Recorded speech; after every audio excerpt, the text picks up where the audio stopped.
Chancellor Exton. Mr. Speaker, this means that the projection for the underlying budget deficit, excluding investment, will be 2.8% of GDP this year and 4.4% next year. But consistent with my commitment to sustainability, and as a result of my announcements today, the underlying budget deficit, excluding investment, then improves the share of GDP to 3.4%, then 2.3%, then 1.6% and 1%, projected to reach balance by 2015 and 16. Mr. Speaker, the economic crisis and the action by governments across the world inevitably means sharp increases in national debt relative to GDP, and we will be no exception. But because we started from a stronger position, our debt will remain below that of other countries. UK net debt as a share of GDP will increase from 41% this year to 48% in 2009-10, then 53% before peaking at 57% in 2013-14. Mr. Speaker, if we did nothing, we would have a deeper and longer recession, which would cost the country more in the long term.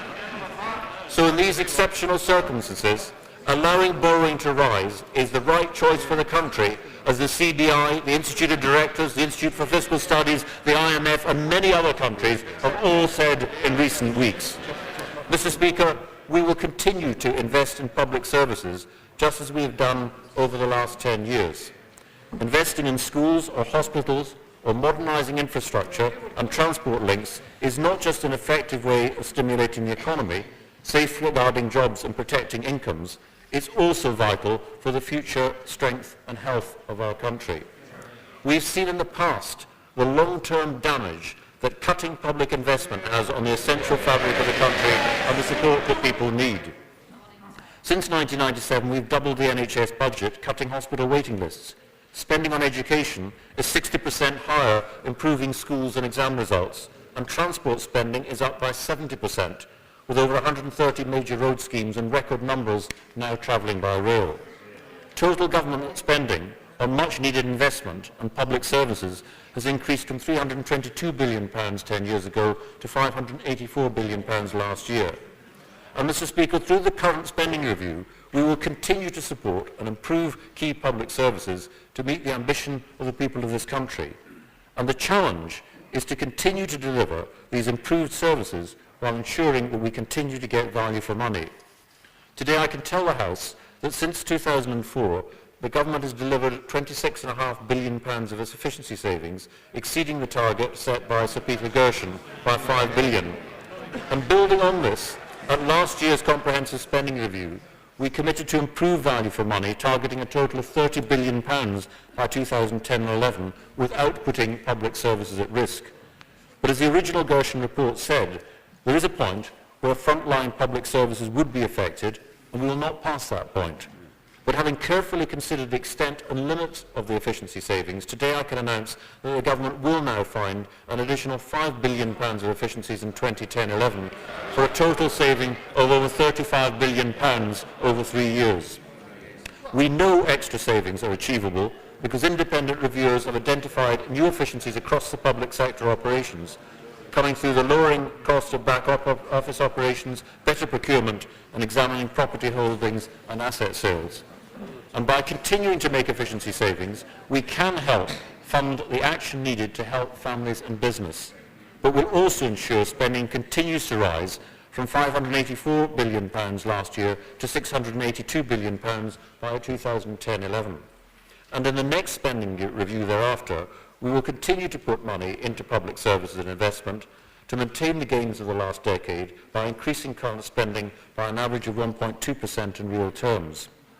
As businesses and families across the country watch what they spend, it's only right that the government works even harder to make savings.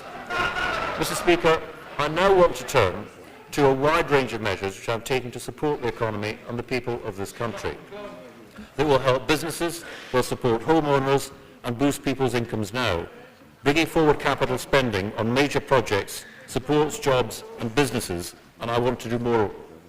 It's right that at this time we reprioritise investment from within the existing 3-year limits so that more money is being spent now when the economy is weaker. And I can announce today that £3 billion of capital spending will be brought forward from 2010-11 to this year and next. And that money will be used to increase capacity in the motorway network. It will be used to improve and build new social housing, to renew primary and secondary schools and invest in energy efficiency measures. And I've looked at these programmes in detail, and I know they can be delivered on this revised timescale. It will put people to work, it will renovate infrastructure, it will modernise schools and create more fuel-efficient homes. And that's all vital for the future prosperity of the country, supporting jobs in key industries, and it is only possible because I'm prepared to take action now. Mr. Speaker, this spending will help put the money into the economy in the coming months. But to prevent the recession deepening, we also need to take action to put money into the economy immediately. I've looked at a wide range of ways in which we might achieve this, and I've decided that the best and fairest approach is a measure which will help everyone, including millions of households who pay no direct tax at all, to deliver a much-needed extra injection of spending into the economy right now. I therefore propose to cut VAT from 17.5% to 15% until the end of next year. Mr. Speaker, this reduction will come into effect next Monday, December the 1st. It will continue for 13 months before returning to the present level of 17.5% at the beginning of 2010, by which time we expect the recovery to be underway. This temporary reduction is the equivalent to the government giving back some £12.5 billion to consumers to boost the economy. We would like retailers to pass it on as soon as they can. It will make goods and services cheaper, and by encouraging spending, it will help stimulate growth. And this is only possible because, again, I have rejected advice to take no action. Mr. Speaker, I'm also taking additional measures to help people on modest and low and middle incomes. In May, I announced an increase for this year alone in the income tax personal allowance, a benefit of £120 a year for basic taxpayers. I've decided to make that temporary tax cut permanent, and I've also decided to increase it to £145 a year in April, and it will benefit 22 million basic rate taxpayers. My announcement in May helped 4.2 million households that were affected by the abolition of the 10p rate, and this announcement will help another 500,000 households, not just this year, but for good. But along with these immediate steps to help businesses and families now, I'm also announcing measures to ensure sustainable public finances in the medium term. I've considered a number of options to raise revenue in future years, and I've chosen those which are fairest and affect those who've done best out of the growth of the last decade. Mr. Speaker, by 2011, we expect the economy to be recovering strongly, profits rising, and incomes growing at close to 4% as they have over the last decade. Today's pre-budget report shows that the tax burden as a share of GDP falls from 36.3% last year to 35% in 2011-12. And against that background, I propose, therefore, from April 2011 to increase by 0.5% all rates of national insurance contributions for both employees and employers.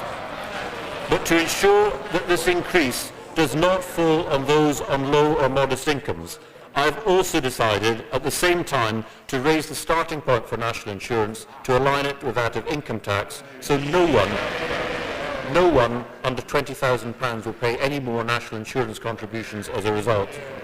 Second, those with the highest incomes have seen their earnings almost double since 1996.